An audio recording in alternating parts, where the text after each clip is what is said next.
winner. I'm like, okay.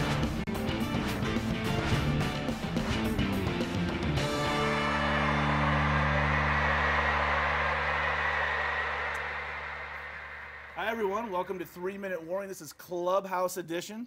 Yes, we're here doing something a little different today. We got the Clubhouse, so we have a couple of guests that are joining us today. It's going to be a little bit more laid-back atmosphere, a little more casual, talking about the week that was in sports. To my right, I'm joined by the lovely Meghan Lamontagne. Hey, guys. What's going on? And the lovely AJ Lawrence to my left. Hello. We're going to get right into it today. We're going to be talking about some opening day baseball. It's big, it's loud, it's back. There's 162 games this season. Oh, my goodness. Baseball just never ends. It just keeps going. And I'm excited. I know Michael Medina is excited, too. Michael, why don't you talk to us about some Major League Baseball? I will do that. So, opening week was this week. It was exciting for me. One of the days I look forward to all season long. We have a couple things to talk about. Is baseball dying? It's something we talked about on a previous episode of 3-Minute Warning. We talked about the possibility that it seems like they're not really doing the best job at like reaching out to kids in inner cities or just youth in general. But yet you see some of the numbers like streaming. That's basically this generation. That's what we're doing. That's how we take it in our content, like on TV shows, movies. Numbers are up. You know what I mean? Numbers are up on this, so that's a good thing, right? I mean, what do you think, David? It's tough to look because when you see baseball, you see the stands and everything. It always looks empty, but you realize there's 162 games. There's so much baseball. Look at the revenue streams; it's huge. NFL 11 billion, Major League Baseball 9 billion. It's second only to NFL, which you think is king. You know, we think basketball, maybe something else ahead of it. It's baseball. Well, Michael, you and I were talking. I think this was last week or something. You were asking me about baseball and like what I enjoyed most about it. And I think for me, it's an event. I love going to the games, but until it's playoff season, I'm not one that's super invested, unless it's my Red Sox, okay? But other than that, you know what I mean? I think, but you were talking about streaming, right? It was like the numbers are up like about 60% or something. Yeah, 60%. And I think the reason for that is because sometimes baseball games happen in the day, during the day, and people are either in class and they're streaming in their lecture halls, or they're at work and they're like trying to sneak in from the boss and like stream these games. So that could be a reason too. Yeah, and I actually think that streaming is the best thing that'll probably happen for baseball, just because people, like Megan said, they can't necessarily access it during the day. And so what they can do now is they can stream it, and they can have it even run in the background, because it is kind of a lazy sport and it goes at a nice pace. So people are in the office, you know, listening to their Red Sox or whatever. And I think it's just going to be an easier way for people to enjoy the show. Wait. Here's the thing, sorry, do you think people are actually streaming while they're at the game so they can see it, but then also see what's going on the TV side of things? I mean, the radio thing's huge. Yeah, people have been doing that for like generations, like listen to the game on the radio while watching the game. So I could totally see something like that happening, because again, you talk about like the money and all the revenue they're taking. I read an article the other day saying the Cubs right now are valued at like $1.8 billion. I mean, that's ridiculous. I mean, so they're making money, so somebody's, you know, putting money in their pocket. So I don't know, but nonetheless, opening day had a lot of highs and lows. Right? Sonny Gray almost pitched himself a no-hitter in the first game. So I know you guys aren't the most hardcore of baseball fans, but you guys still enjoy it. We appreciate your passion, Michael, okay? So we're feeding off of it. That's okay. Please, the more the merrier. But what did you guys think? Did you catch anything about opening day? Anything you want to talk about? Well, I thought opening day, Dodger Stadium was pretty exciting. You know, Don Newcomb and bringing in some of the old guys back in. And I felt like it really called upon the spirit of the Dodgers and spoke on their legacy. And it was exciting to be back out there. And it's a beautiful day. And so I think there's always something about opening day that opens up spring for everyone. And I just like it, no matter what the teams are or how they're doing. Well, that's one of the articles we were checking out about opening day, is that people are ready for spring.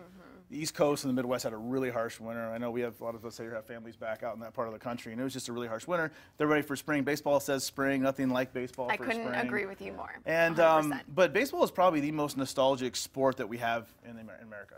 Like you said, the Cubs celebrated, what, 100 years, 101 years? 101 years this season at Wrigley Field. And that's one thing baseball does really good. They do a really good job of embracing the past and the history. I think better than any other sport out there. I think maybe football would probably come second in my opinion, but baseball really holds on to the past. Sometimes that's not the best thing. Sometimes they don't want to move on. I mean, they just recently got like instant replay, speeding up the pace of play. These are things that needed to be done. Finally got around to doing it, but nonetheless, yeah, absolutely. Before we move on, any memories, any childhood memories of baseball? I mean, baseball has that whole, like, you go to the ballpark with your parents, the food, just the atmosphere. I mean, any memory stories that stand out? Yeah, definitely. For me, it was 2004 when the Red Sox won the World Series, because they hadn't won since 1918 before that. So I remember being at my friend's house, and we were just flipped out. And I remember that was the first time I was ever excited about a baseball game ever. So of course that sticks in my mind.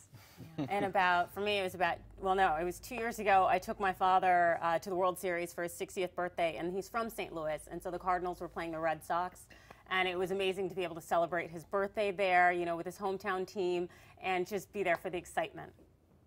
Yeah, for me, it would just be my first time ever going to Wrigley Field and my first experience with the restroom situation at Wrigley Field. Which they're still struggling with. Even back then, there was a problem with it back then, so things have not gotten any better. They do not want you using the bathroom there. No. For me, it was not like an MLB team, but a AAA team. The Buffalo Bisons up in Buffalo, New York, there at Duntire Stadium. I don't know if they still even call it that, but that was one of my early experiences with baseball. Love going to the games, love the atmosphere.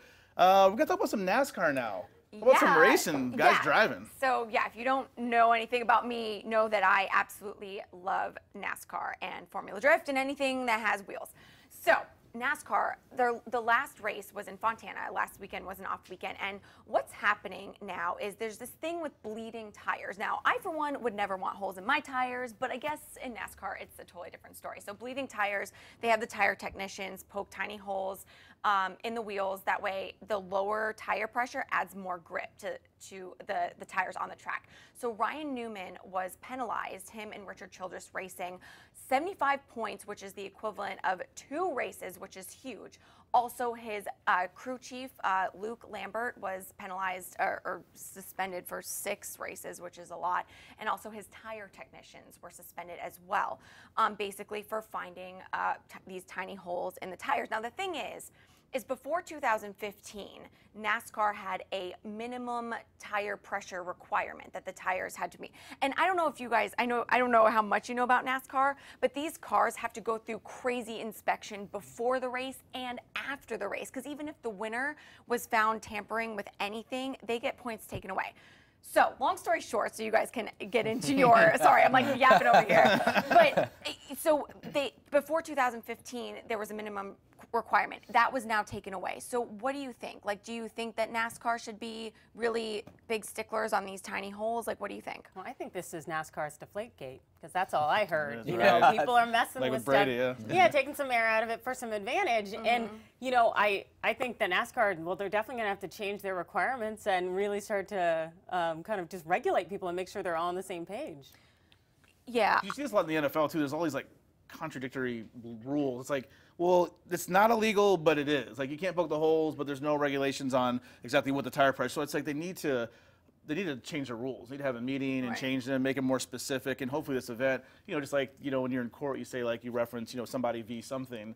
This will be one of those instances where they're going to have to reference, what happened and change it to accommodate that. Well, absolutely, because then what ends up happening is that then somebody does get caught doing it, and then they get penalized and stuff when they're like, well, so-and-so didn't. You know what I mean? It's kind of like we were talking about Adrian Beltre stepping out of the batter's box and stuff, and why I thought that he should be fined, because it's just like, well, then what message does that send to the rest of the league when other guys start doing it accidentally? You know what I mean? So, yeah, it has to be. It makes no sense. Usually I would be, like, pro NASCAR on this choice, but at the same time, in the Phoenix race, they took Kevin Harvick's tires and Joey Logano's tires for the same, like, suspect. Like, okay, I think they poke holes in tires.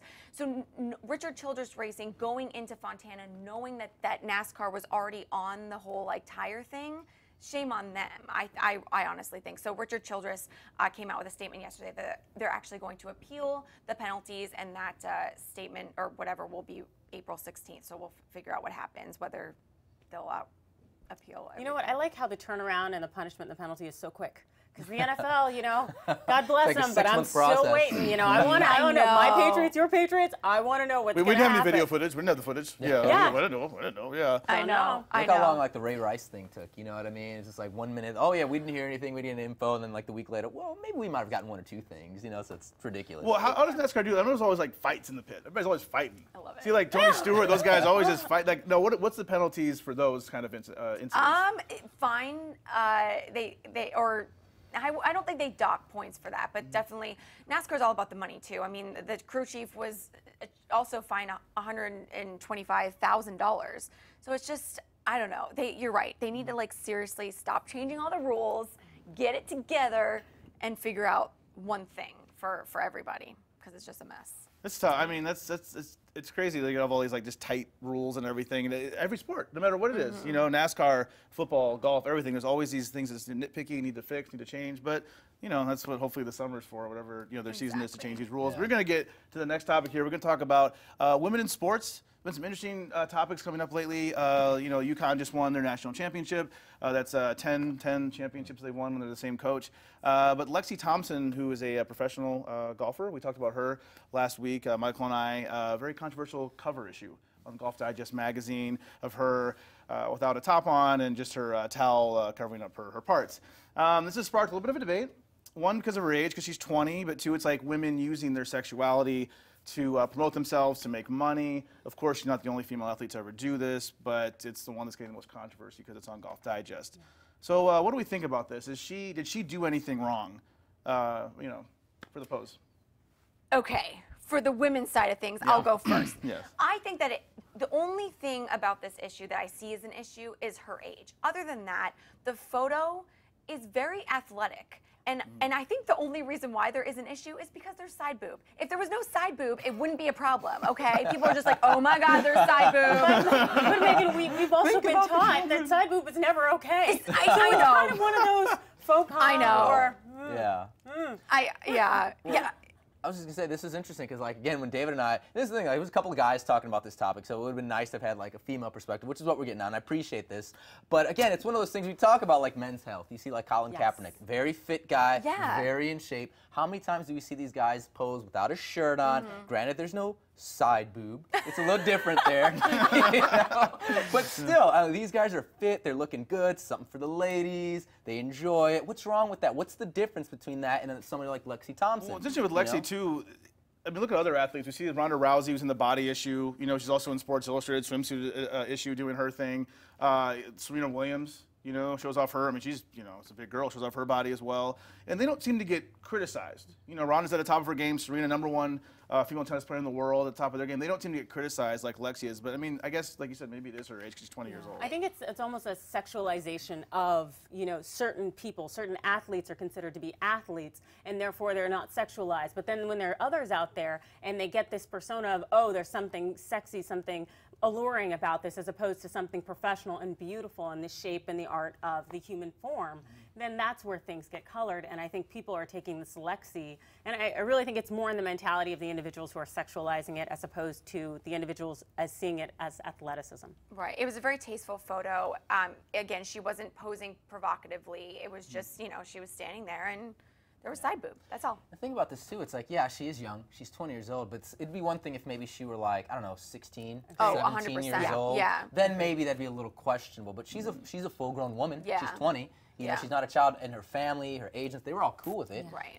So I didn't have a problem with it. Yeah, no, I think you go get him, girl. Get it, girl. You just be proud of that picture, okay? Yes. I want to talk too about just how women's sport, how relevant it is, or lack thereof relevance. I mean, UConn just won their championship, but of course Duke gets all the all the praise, everything of the men's championship, because men's sports tend to trump women for not all the time. Ronda Rousey at the UFC is doing great things. She's in the Furious 7 movie that's out right now. That's the highest gross movie in the world currently. She's doing well. When she has a fight, it sells out. She draws a crowd. She's the headliner on the fight. She's big. Serena Williams, huge attention, #1 female golfer. Women's college basketball, not so much really. So they're getting kind of overshadowed by all the men and what they're doing. So I'm wondering, are women's sports growing, do you think? Are they getting better, or is it getting worse?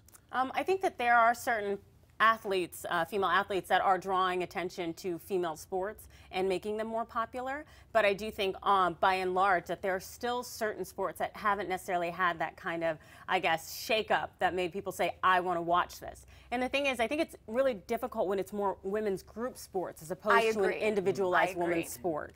Where I think the mass of society finds it difficult to get behind a female group sport, but when you have an individual like Serena Williams and you have these one-people players, Ronda Rousey, then that's when it becomes, oh yes, I can cheer this on, I know this person, I'll follow them. Well, I was giving this a lot of thought last night because I was like, no, you're right. And, we watch like men's sports, and being a female, I was like mad at myself. I'm like, Megan, what the hell? Like, get with it. Like, why aren't you turning on the WNBA? But this is the thing, and I'm not saying we should have like co-ed professional sports, but going back to my roots of NASCAR, Danica Patrick races with the guys, and she is huge and well praised and has so many fans at the races. So maybe people are like, and UFC, you know, the women and men are just sort of, even though they're not like fighting together, it's like kind of in the same group. So I see what you mean. But I just think that maybe it's the group female thing that people can't wrap their minds around. It's tough because, like, in a perfect world, you know, everything would be equal and stuff. But the truth is, I mean, we all know it's business first, and right. men's sports makes more money. Right. The WNBA does not make nearly as much as the NBA does. You know, women's college basketball doesn't make as much money as the March Madness, like men's college basketball. It's different. So it's like, until something happens there, I don't see much of a change happening anytime soon. What needs to happen? Make that change. Yeah. Make that change. We Make gotta that get change. it. We got to start talking about some NFL. We got some fines, suspensions coming out. This is the season for suspensions. Everybody come back from the summer, messing up, going to the club. Stay out of the club, people. Nothing good happens in the club. Stay out of the club. Let's talk about some NFL suspensions. Yeah, you know, I love me some NFL, and I miss it. But right now, I feel we're getting a complete and total dose of suspensions, fines. It's all coming out now from things that went down last season. And when last season actually started, there was 29 suspensions at the start of the season. We had a lot of PEDs. We know Walker was out for 4 games, and also a lot of substance abuse. And now we have, let's see, the first one, Le'Veon Bell. Yeah. I think things aren't looking so good for him. He's slated to miss, 3 games, which should be about $165,000 plus for him. And, you know, he plans to appeal it, but the reality is, you know, is this fair or unfair? We had a DUI plus some kind of marijuana, a little bit of pot. You know, it's interesting because, like, we talk about, all right, baseball and the PEDs and how guys are, like, missing, like, half a season, a full season. But do you remember a few years back when, was it Sean Merriman of the Chargers got busted for steroids? Didn't he miss, like, what, 4 games or something like that? And it wasn't a big deal. But it's the same thing, same performance-enhancing drug. Why was his, you know, punishment so much lesser than what they do in baseball? You know what I mean? It's ridiculous, and nothing's fair, nothing's even.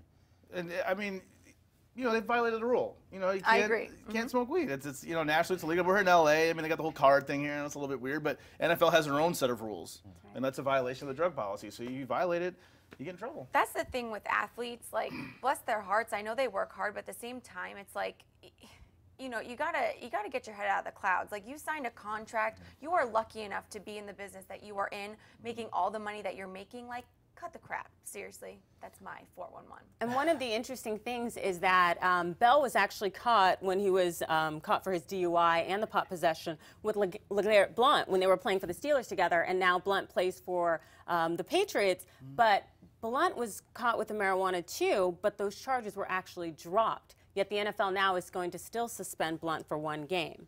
So he's going to lose out on that opportunity. So it becomes kind of a question of the NFL and where they're going with their policies in terms of, you know, a charge is enough.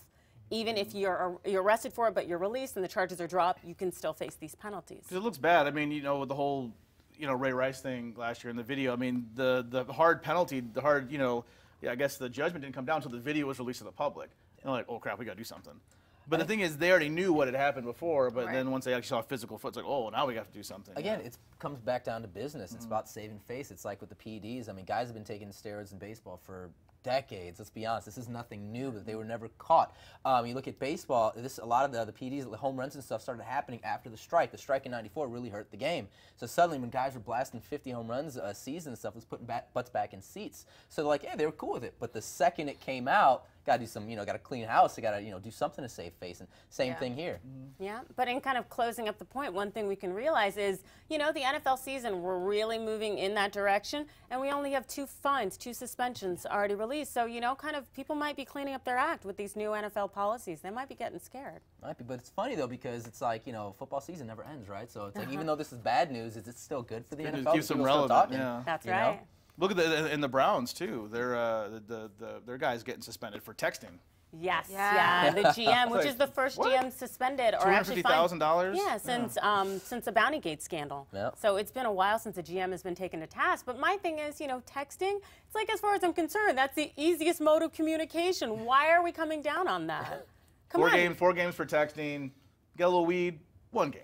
I know. He's okay What texting. is Oh, going I know on? you didn't text. I know I didn't see that phone You call. sent an Instagram? Oh, add another 3. Oh, Yeah, there no, you go. yeah. Oh my God. Add another 3. This is the digital age. This is the world we live in. Before we go, we want to talk to you about what's coming up on the weekend, what to look out for, what we're excited to watch. We can talk anything here from pop culture to sporting events.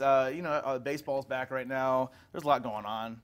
So let's go ahead and lead off. Michael, why don't you lead it off? Well, what are you looking forward to seeing this weekend? A couple of games this weekend. One, Red Sox, Yankees. Yeah. Not at the top of their game this year, but nonetheless, it's one of the better rivalries in baseball and just in all of sports. But then I'm also looking forward to seeing the Giants and the Padres, the new-look San Diego Padres, looking good.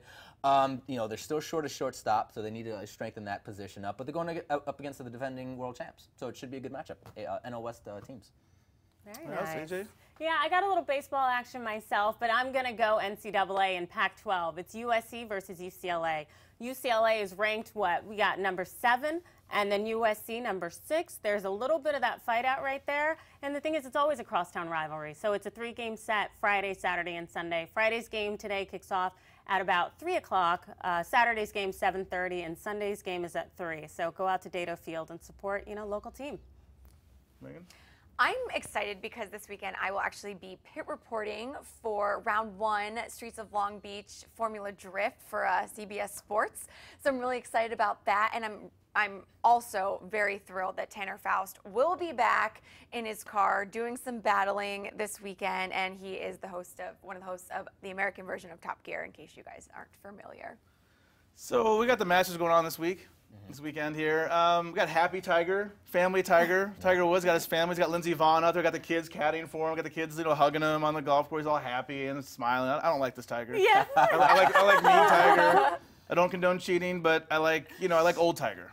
I'm glad he's trying to change himself. That's good. He's trying to be a better man. That's great for him and his family, but it's just not the same. Yeah. Also this weekend, I'm a huge, we do a lot of TV here at the stream.tv. Hashtag, 3MW, send your questions and thoughts on the show to us. But we also have Game of Thrones is premiering. I can't wait. One of the biggest cable, biggest shows on television, HBO. Dave and I are going to be getting together, going to be watching that. We're going to be watching Game of Thrones on Sunday. Better Game of believe Thrones party. Who's having a Game of Thrones party out there? They do an after show here at the stream.tv, so stay tuned for that. Daredevil premiered today. Today. On Netflix. That's big. There's more geek stuff. We do the Arrow after show here. We got a Scandal after show. Got a Pretty Little Liars after show here at the stream.tv. So tune in. We just don't do sports, but this is the sports stuff here, the 3-minute warning. Please let us know what you think here, hashtag 3MW. This is our Clubhouse edition show, more laid back, more chill, no timer. We got the timer coming back on Monday. We're going to do that. As always, I'm one of your hosts, David Griffin. You can find me on Twitter at GriffinDE. And you can also find me on Twitter at Mr. Michael Alexis. And you can find, just like David said, David and myself on the Arrow After Show right here on the stream.tv. And ladies, where can they find you, Megan? You guys can follow me on Instagram and Twitter at Meg Lamontagne. Yep, and you can follow me on Instagram and Twitter at the AJ Lawrence. And thanks for joining us. We will be back Monday for a regular 3-minute warning with Michael, and AJ will be joining us as well, doing our thing. Start that timer again, and we'll also be back here with the Clubhouse edition on Fridays. So we'll see you soon.